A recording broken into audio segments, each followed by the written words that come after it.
This is Chris Carlson, and welcome to the Boulder Banking Podcast. My guests are Kent Curtis and Sherry Waner of First Southwest Bank. Kent is president and CEO, and Sherry is chief development officer of the bank. This was a fascinating conversation about what First Southwest Bank is doing as a CDFI, a community development financial institution. They've combined their CDFI certification with a nonprofit and a technology tool to help not only their underserved communities, but also to help other banks make loans that they normally could or would not. As you listen to the podcast, think about how you can help your customers by partnering with First Southwest Bank. So Kent and Sherry, I'm so excited that you've joined us today. We have a lot to talk about when it comes to this concept of CDFI. But before we kind of get granular with that, what I'd like to do is get a brief background of each of you. So Sherry, give us a brief background of Sherry Waner. Sure, Chris. Well, thanks for having us. We're glad to be here. I'm the Chief Development Officer of First Southwest Bank. I've been in banking for about 30 years now, and not all with First Southwest Banks, but a majority of it has been. My background's really been focused on finding and developing creative ways to help small businesses access capital and resources that might have otherwise eluded them by expanding the entrepreneurial ecosystems in our communities through public-private partnerships and collaborations and really just capitalizing on the unique opportunities that are presented to CDFIs to help elevate economically distressed or under-resourced communities and those that just simply might have been left out of the mainstream banking system. I also help develop and execute the strategies that we adopt to fulfill our mission. And that's a pretty broad statement, but basically it allows me to be empowered and get creative and have flexibility in how we approach the impacts that we want to achieve in any given targeted geographic areas or targeted populations that help build wealth, create living wages, jobs, and increase economic impact. So I get to have a lot of fun, and I see it as very fulfilling and rewarding work. Thank you for that. Kent, how about you? Thanks, Chris. I'm looking forward to the conversation. Along the lines of Sherry, I've been in banking 40 years, so slightly longer. I'm currently president and CEO of First Southwest Bank and have been so for about 10 years now. My entire 40 years in banking has been in community banking in Western Colorado. So I haven't ventured out too far, and really, it's the knowledge I gained during those 40 years in the various positions and a couple different banks that led me to consider the CDFI designation and that path that Sherry kind of described. And we did that just about, 5 or 6 years ago. So anyway, that would be my background. Great, thanks. Before we go a little bit deeper into CDFI, give us an overview of First Southwest Bank. I'll let Ken do that. Okay. So the charter for First Southwest Bank is over 100 years old. It's headquartered in Alamosa, Colorado, and the current ownership group bought into the bank in 2004 through an acquisition. It's predominantly an ag bank and small business lender. We also do some consumer loans, but we really don't get into the mortgage lending business. But bread and butter is small business lending and agricultural lending. And by the way, so we're half a billion dollars in assets and have about 70 employees. This concept of the CDFI is so fascinating to me in what you're doing for not only your community, but many other communities. So let's kind of start at the beginning if we can. What does it mean to be CDFI certified? CDFI basically, means it stands for Community Development Financial Institution. And we're provided this designation through the U.S. Treasury.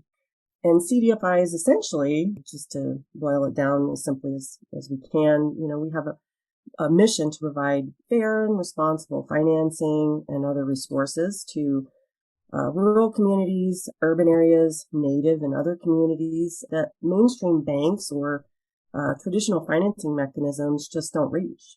We have to demonstrate, annually that at least 60% of our investment activities, and for us, it's primarily lending, go back into our targeted areas or populations. And when we do that, this provides opportunity for additional funding from the U.S. Treasury to reinvest in our communities every year. And for us, we use these funds to create and support unique programs and resources that most banks just don't provide under traditional banking models, like, for instance, business coaching, technical assistance, financial education, homeownership counseling, and a myriad of other programs that we offer to support our consumers and business owners. And Ken might have a little more to say about that. I would probably add that the bank there's a certain percentage of our business that has to be in those kind of markets and for those kind of purposes. So, for instance, we can act like a traditional bank and we can do loans in markets like Durango, but the majority of our business, 60%, over 60% actually, is in underserved markets, targeted population groups by the government, or as defined by the government. And so, and a lot of times those folks are left out of the traditional banking model. And that's where we kind of come in and help with that, to make sure that everybody is included. Is it difficult to get certified? It's an annual process. Oh, sorry. It is an annual process. We've learned what information we need to track. So I would say difficult, from a process. There's some information gathering and things like that. It's difficult to be considered a CDFI bank because of that 60% threshold. This is why there's so few CDFI banks in the country. Speaking of which, how many banks are CDFI certified? About 145 in the country currently. Kent and Sherry, when you look at First Southwest Bank, why did you all decide to become certified with CDFI? Well, I would say that, we already looked like a CDFI bank. We were already doing, a lot of the things that CDFIs historically do. And Kent came into our bank at a time post-recession where, our bank was having some challenges, and I'll let him speak about that. But really, he saw it as an opportunity for us. Yeah. So when I was looking at the future of the bank after the recession, a couple of things came to light. One, First Southwest Bank is located in the 3 persistent poverty counties that exist in Colorado. Colorado has 3 persistent poverty counties, and First Southwest Bank happens to be located in those counties. So what does that look like, sustainability wise? Generally, persistent poverty counties have lower growth rates. That's one of the definitions, actually, or the parameters for that definition. So, I'm looking at the bank going, okay, we do ag loans, we're doing some small business loans, but really shouldn't be expecting a lot of growth in our current footprint. So the bank had expanded in some other markets, but really I was intrigued by what might be available to help us, though, to stay in those markets and make a difference and see if we can buck the trend and become a profitable bank and a successful bank by serving those kind of markets. The CDFI program, as Sherry kind of explained, offers certain, I don't know if I want to call it, awards, certain incentives to stick that out and see what you can do. And so we took full advantage of that. But you guys didn't stop there. You also established a nonprofit, and I'd like to really know how your nonprofit works with being a CDFI. As a CDFI, part of what we do is address needs in our communities. And so, when we first formed, we went on listening tours to determine, what gaps might exist, if any, in the areas that we serve. And what we found is that even as a CDFI bank and with all the great resources that we now had access to, there were still gaps in our communities. And we decided that, to help meet some of those needs, we would form a 501c3 nonprofit because there were other tools and resources that were available to nonprofits that the bank just didn't have access. For instance, when we first formed, we started with one funding source, which we've now expanded into many public-private partnerships. But we started out with the USDA's Intermediary Relending Program funds. Basically, the way we've utilized that is to provide secondary funding for under-collateralized loans or to help with down payment assistance, but basically in conjunction with other bank debt to help the bank stay within its policy guidelines and still be able to help a client obtain funding on a project that might not otherwise get it without the secondary support. And once we built some of those loan programs up and had achieved a sustainability, then we could afford to hire an executive director, because up to that point, really, it had been developed and grown using bank staff. And, once we were able to hire a full-time executive director, really, we just catapulted our growth since then. And Kent can expand on that a little bit. Yes. So, and just to be clear, the nonprofit is not owned by the bank. The nonprofit is not owned by anybody, actually. Right. It's a nonprofit. But its foundation was supported by the bank, and that's how it got started. Like Sherry was talking about, the fund sources into the nonprofit are generally like she mentioned, some are government, but generally philanthropic organizations, family offices from wealthy individuals who have missions with their fund that coincide with our mission as a CDFI bank and as along with the nonprofit. Now, the nonprofit, a lot of the funding sources recognize the nonprofit and feel comfortable with the nonprofit, partly because of the bank's CDFI designation. And they know that that's an annual certification, and you're a bank serving underserved by getting that designation. So that's kind of the first step in their due diligence when a funder is looking at it is, there's an affiliated CDFI bank with the nonprofit. And then, of course, the nonprofit has really taken off and has established all kinds of awesome programs that again, the funders really find important because it's providing evidence of the impact that we can have. I look at it as CEO of the bank, and I also serve as president of the nonprofit. It has its own separate board, though. I'll mention that too. But as president of the bank, like Sherry said, we collaborate on loans with the nonprofit. So we try to bring the nonprofit into loans where maybe there's some risk mitigating that needs to take place. So I look at it as a risk mitigant. I also can look at it as a competitive advantage because the funding sources into the nonprofit typically are 0 or 1% at the most. And so it has a very low cost of funds.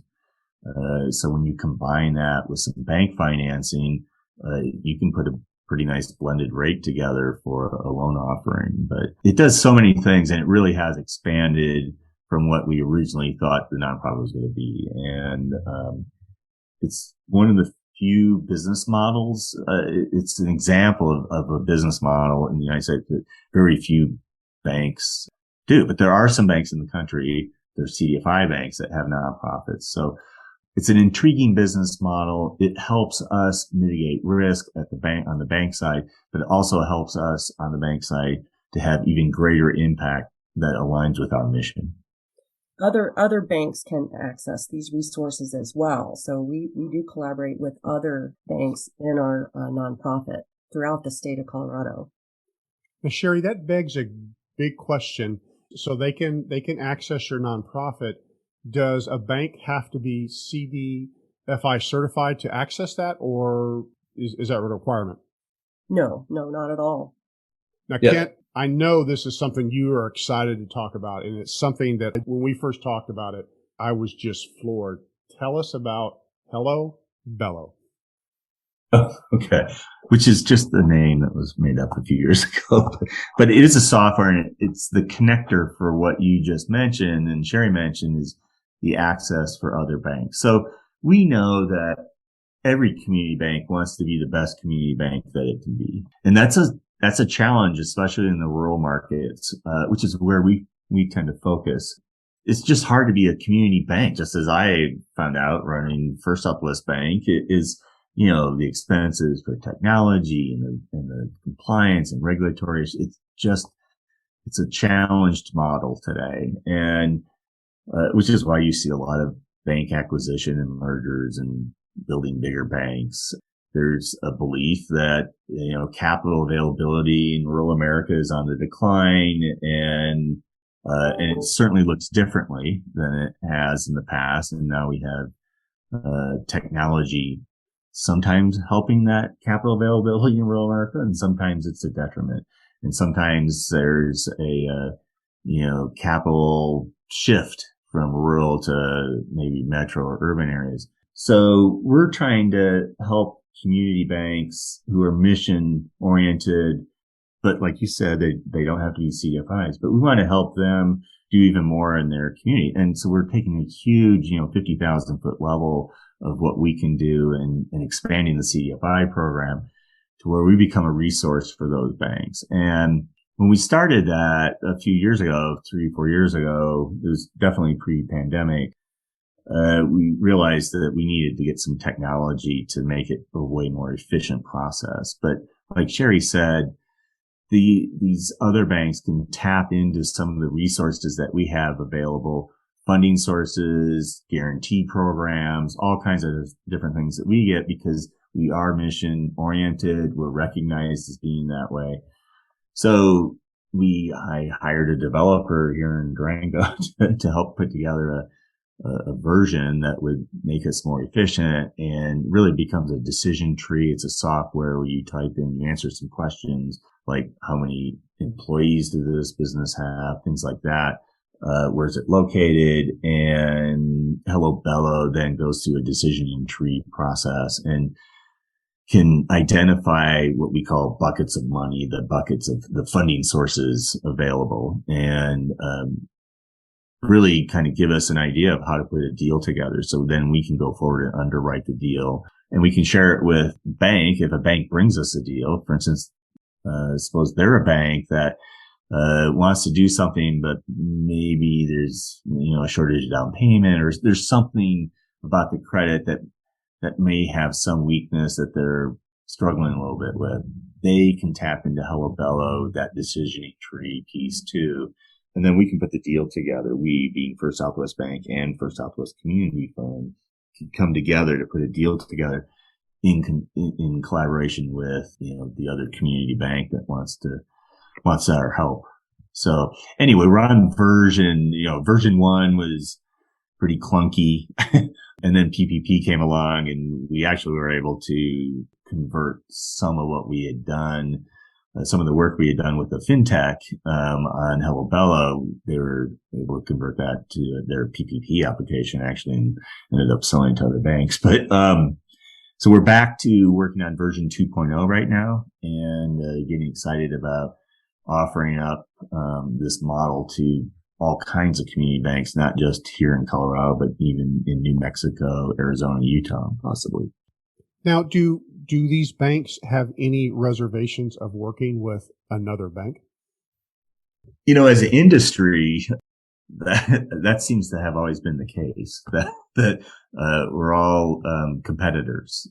We're trying to flip that switch a little bit and make it collaborative. And really how it works in a nutshell is so we're known as a hub bank, and we have our nonprofit in this business model, which will be a scalable national model, so there'll probably be 40 or 50 hub banks around the country. They'll be CDFIs, and they'll all have a nonprofit attached to them. And I mentioned some CDFIs already have nonprofits. So we're known as a hub. And then, we'll have spokes or feeder banks, which are the community banks that want to do as much as they can in their own community. And, they'll be able to tap into Hello Bello. So they have to get comfortable with us. We're not going into their markets to do business. What we'd rather do is if they run a loan through the deal or through Hello Bello, then we do a loan participation with them, and we participate with the local community bank on that loan. That's how the hub banks monetize, is they get loan growth. But we're using local boots on the ground community bankers. First Southwest Bank will never have another branch. and we won't have staff working on it. We'll use their knowledge. We'll help them underwrite the credit, and they can actually use our underwriting if they'd like. We know that that's an issue of rural parts now is it's so difficult to get qualified bankers anymore, experienced bankers. And we're hoping to fix that problem a little bit with this offering through Hello Bello. So to answer your question, yeah, they may have issues. From the beta testing that we did, what we kind of found was that the community banks were sending us deals that they absolutely didn't want to do, but or couldn't fit within their credit policies, but they kind of wanted to see something succeed in their community. So, and that's really the first step is we get those kind of deals, and generally we can help do something. Maybe it's completely unbankable, and we do something through the nonprofit to make it. Could be an example, for instance, was a nursing home in northeastern part of Colorado wanted to, purchase one of those geodesic domes and create a garden that the residents could then tend to, and then actually use the vegetables, and whatever they grew for their menu and food, their meals. Not a real bankable deal, but we were able to take care of that. And then once you start doing some of those things with the community banks, then all of a sudden they start including you in other conversations about maybe it's a lending limit kind of situation where, gee, my lending limit's $2 million or $3 million, and I've got a $4 million deal I'd really like to do.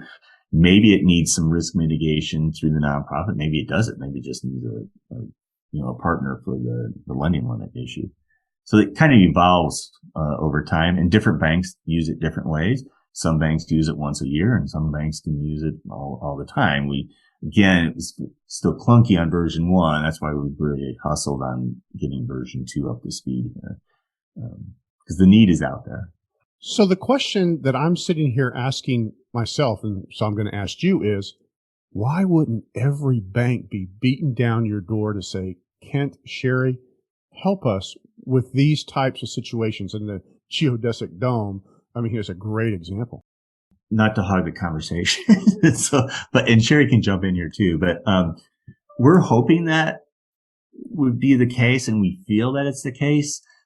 We have to get the technology to catch up, because in our beta testing, like I said, it was clunky, and I felt like we were over promising and under delivering. We definitely don't want to do that. This whole scenario really smacks of being a startup kind of situation. So we're pretty strange in that we've got a traditional bank, it's a CDFI, and then we have this whole new model that we're trying to work, which is a startup type of process. So presents its own challenges, that's for sure, especially as the president and CEO. Well, and I think too, as Kent mentioned, really it requires developing a level of trust between other community banks and our organization. First, they need to have confidence that, we don't want to enter their marketplace. We're not trying to steal their customers. Really, we're just trying to add value to what they're already doing and be able to help them in ways that, maybe they couldn't have contributed into their communities the way they can if they partner with some of the resources that we have available. And I could add real quick, the real sharp bankers are going to figure out, like, okay, if you're not going to come in the market, how are you going to generate the deposits to help, fund these loan participations that we do with you?